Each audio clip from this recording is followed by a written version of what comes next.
अखन अहाँ सब सुन रहल छी अंजन म्यूजिक की शानदार प्रस्तुति।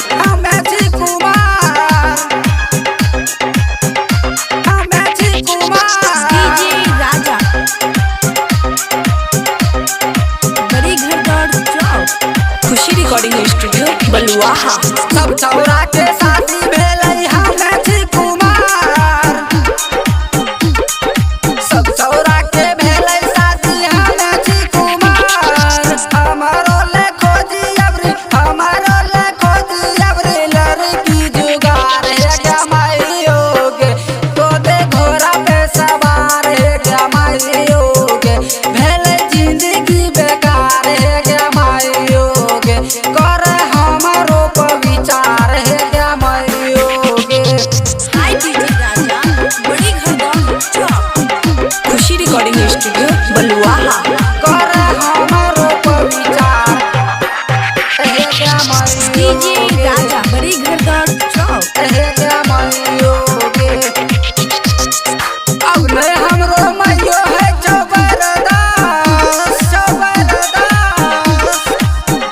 अब नहीं हमरो माइयो है चौबरदास।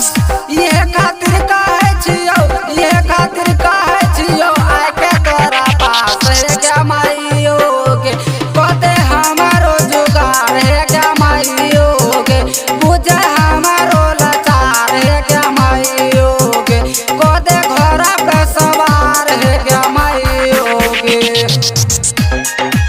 है क्या माइयोगे, कदे घोड़ा पे सवार डीजे राजा क्या माइयोगे। बड़ी घर दौड़ चौक, खुशी रिकॉर्डिंग स्टूडियो बलुआहा। किया नहीं बुझे छी हमर माइयो बात, किया नहीं बुझे छी हमर माइयो बात।